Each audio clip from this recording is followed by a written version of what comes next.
Un réseau de trafiquants de stupéfiants de type Tapentadol vient d'être mis hors d'état de nuire par les limiers de l'Office central de lutte anti-drogue à Port-Gentil. Une première perquisition au domicile d'un membre du groupe, notamment le nommé Ivan Warren Bekale, a permis aux éléments de l'OCLA de découvrir un montant de 1 414 000 francs CFA avant de tomber finalement sur une cargaison de 900 plaquettes de Tapentadol dissimulées dans un sac en plastique lors d'une deuxième perquisition, cette fois dans une maison inachevée mitoyenne à celle du présumé accusé, âgé de 27 ans.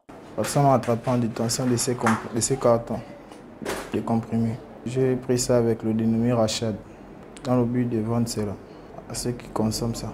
C'était la première fois que je voulais essayer pour essayer d'avoir un peu quelques sous pour acheter un taxi, payer l'école des enfants, ma petite amie et subvenir à mes besoins, essayer de mener une vie paisible.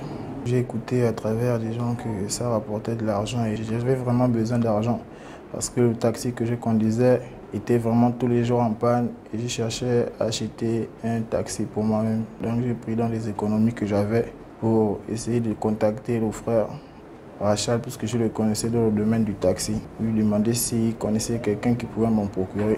Il m'a dit oui.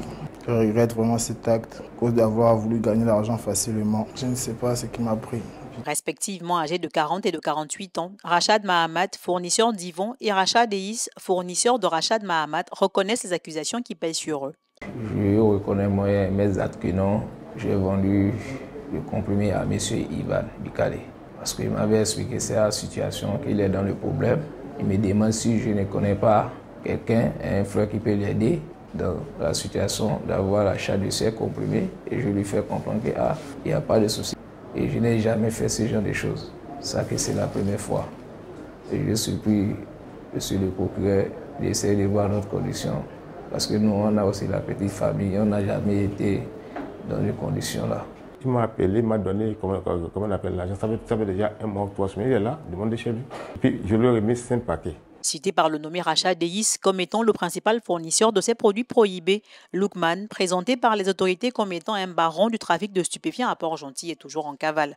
Sa concubine, ayant eu en charge de procéder à la livraison chez Mahamat Deis, a été placée sous mandat de dépôt à la prison centrale avec les susnommés.